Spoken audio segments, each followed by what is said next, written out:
Chanitang Barreto. Kaya ako nalapit sa kanila dahil sa parte naman ng papa sa Alvin. Okay, Tita Alice, if you remember, sabi ko sa'yo, nakita kami ni Alfie. Ano yun? Lingnam ba yun? Lingnam. Okay. Nagpakilala sa akin. Hindi ko talaga matandaan eh. Pwede lang sa mga anak ng Tita Eloy, tsaka ng Chopredi. Doon sabihin sa akin ni Alfie, nagsaya na kami dito sa bahay. Sabi niya, naroon niya, Mami. Sabi ko, pupunta ako sa Mami, pero pag may okasyon. So, nung tumawag siya, napunta ako rito, at sinabi ko sa kanya, mag-i-entertain ako sa inyo nang wala kayong iintindihin dahil sa pagmamahal ko sa iyo. Ha? Ba, ewan ko yung sisinguli mo. Ang uyuwi ko lang, ibabalot mo. Well, anyway po, dito po sa mga nagmamahal po sa Tita Alice, sa mga pamilya naman ng asawa ni Alfie na konsiderado kong kamag-anak na. At kay Manny, kay Celso na una kong nakilala po dito. Ako po ay masyadong na-impress, lalo tigit ng pagmamahal nila kay Boy the Boy. Because any part sa akin, lalo na yung related sa akin, I will always be concerned kung sila ay medyo may... Oo, teka. Ha? Tinawagan kita. Halika. Tito! Kakanta ba tayo? Teka muna, Tito! Anong oras ba kita makikita sa opisina mo? Bakit? May kailangan ako. Kung may kailangan ka sa akin, ako ang pupunta sa'yo. Loko-loko! Pagkatapos, tumawag ako. Pumunta ako. Ayan, ay Alfie, takot naman sinasabi ng mga... Alam ko na yun, 10 beses na kinito yun. Ang 10 beses, sa 10 commandments lang, walang 11 commandments. Bayan mo ng 11 commandments naman. Oo. Sabi ko, pumunta ako. Sabi ko, punyeta, iniwan ako. Saan ka ako sa Tito? Nagpunta ka. Pinagmalaki ko. Sabi ko ako pupunta rito, niluluko pa ako. Eh, hindi, iwan mo lang ang Eh, problema. tumawag pala sa bahay. Oo. Nakausap si Edmond, tumawag doon. Ay, hindi pala ako niluluko.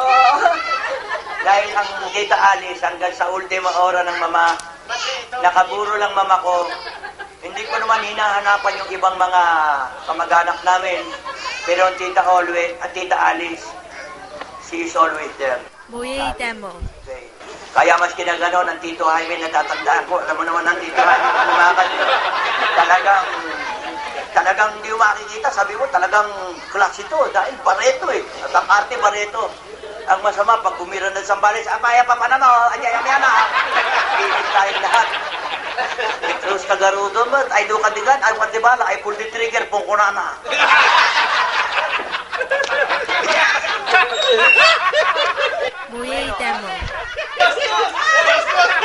Celso, kung sabihin ko, dahil na mapunta ko rito sa grupo, yan ang number 1 fan ko.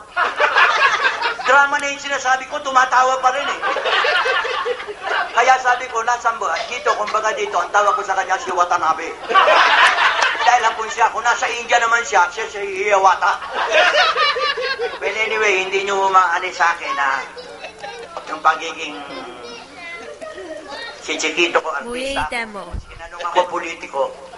Maski ako nasa sesyon, hindi ako nakikipagsigawan sa mga resolusyones kung kinokontra ko. Dahil the reason naman kung bakit ako naging politiko, dahil I only use it as my one small way. Ginagamit ko lamang kung maliit na pamamaraan ko para makapagbayad ako ng utang na loob sa mga sambayan ng Pilipino. Lalo tigil sa inyo. Kung yung mga kabataan, hindi man kayo napanood nyo, pero ang mga lola nyo, ibibili na lang ng ulam, ibinabayan pa para mapanood ako. Kaya kung sabihin ko,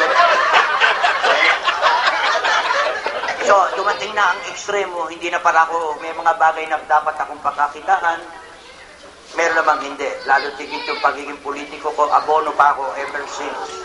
Si Chiquito, naging agad, naging kunsihal, naging vice mayor, tumakbo ko sa politika, medyo hindi ako nanalo nito sa senador.